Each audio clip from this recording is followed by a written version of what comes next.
محترم ناظرین، مولانا ڈاکٹر محمد عادل خان کی عمر 63 سال تھی۔ آپ عالم اسلام کے معروف علمی شخصیت شیخ الحدیث مولانا سلیم اللہ خان کے بڑے صاحبزادے تھے۔ 1973 میں معروف دینی درسگاہ جامعہ فاروقیہ سے ہی سند فراغت حاصل کی۔ کراچی یونیورسٹی سے 1976 میں BA ہیومن سائنس، 1978 میں MA عربک اور 1979 میں اسلامک کلچر میں PhD کی۔ 1980 سے تاحال اردو، انگلش اور عربی میں چھپنے والے رسالے الفاروق کے ایڈیٹر رہے۔ تحریک سواد اعظم میں اپنے والد محترم مولانا سلیم اللہ خان کے شانہ بشانہ رہے۔ 1986 سے 2010 تک جامعہ فاروقیہ کراچی کے سیکرٹری جنرل رہے اور اسی دوران آپ نے اپنے والد سے مل کر جامعہ کے بہت سے تعلیمی و تعمیری منصوبوں کی تکمیل کی۔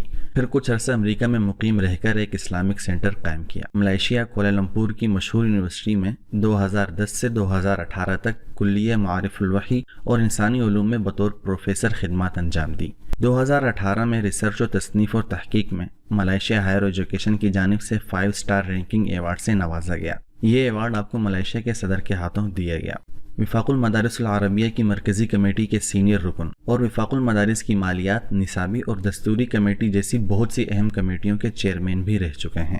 مولانا ڈاکٹر عادل خان کو اردو، انگلش اور عربی سمیت کئی زبانوں پر عبور حاصل تھا۔ وہ بہترین معلم، خطیب اور ادیب ہونے کے ساتھ ساتھ علوم القرآن، علوم الحدیث، تعارف اسلام، اسلامی دنیا، اسلامی معاشیات، اخلاقیات، فقہی مسائل، آیات احکام القرآن اور احکام فی الاحادیث، مقاصد شریعہ، تاریخ اسلام، خاص کر تاریخ پاکستان اور اردو اور عربی ادب جیسے موضوعات پر دلچسپی اور دسترس رکھتے تھے۔ پسماندگان میں مولانا مفتی محمد انس عادل، مولانا عمیر، مولانا زبیر، مولانا حسن، ایک بیٹی، ایک بیوہ اور 2 بھائی مولانا عبید اللہ خالد اور عبد الرحمن کو سوگوار چھوڑا۔ 2 بیٹے مولانا زبیر اور مولانا حسن اور ایک بیٹی ملائیشیا میں مقیم ہیں۔ 2017 میں والد مولانا سلیم اللہ خان رحمۃ اللہ علیہ کے انتقال کے بعد پاکستان واپس آئے۔ دینی درسگاہ جامعہ فاروقیہ کی دونوں شاخوں کا نظم و نسق سنبھالا اور شیخ الحدیث کے عہدے پر فائز ہوئے۔ بعد ازاں جامعہ فاروقیہ شاہ فیصل اپنے بھائی مولانا عبید اللہ خالد کے حوالے کر کے اپنی تمام در توجہ جامعہ فاروقیہ ہب چوکی پر مرکوز کی، جس کو وہ ایک جدید خالص عربی تعلیمی ادارہ اور یونیورسٹی بنانا چاہتے تھے۔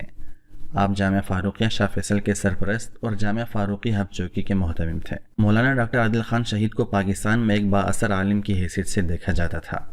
انہوں نے گستاخیوں کی روک تھام کے لیے تمام مکاتب فکر کو ایک ہی سٹیج پر لا کھڑا کیا اور ستمبر 2020 میں شاہراہ قائدین پر عظمت صحابہ کانفرنس منعقد کر کے حکومت سے مطالبہ کیا کہ جو لوگ اصحاب محمد کی گستاخی کرتے ہیں ان کے خلاف دہشت گردی ایکٹ کے تحت اقدام ہونا چاہیے۔ مولانا عادل خان 6 سال تک جامعہ فاروقیہ کے دارالفتہ کے رئیس بھی رہے۔ ملائیشیا میں بھی ان کی متعدد کتب شائع ہو چکے ہیں۔ انہوں نے ملائیشیا یونیورسٹی میں MA کا کورس بھی مرتب کیا تھا۔ دنیا کے 100 سے زائد ممالک کا سفر کر چکے ہیں۔ ڈاکٹر محمد عادل خان کی معروف تصنیفات میں اسلامی جمہوریہ پاکستان جلد اول، اسلام اور تصور کائنات، اسلام اور اخلاقیات، 21ویں صدی میں اسلام، المقالات المختارہ فی الکتاب والسنہ، اسلام اینڈ نالج، اسلام اور ethics, knowledge and civilisation in Islam, ethic and فقہ for everybody, the Islamic world view شامل ہیں۔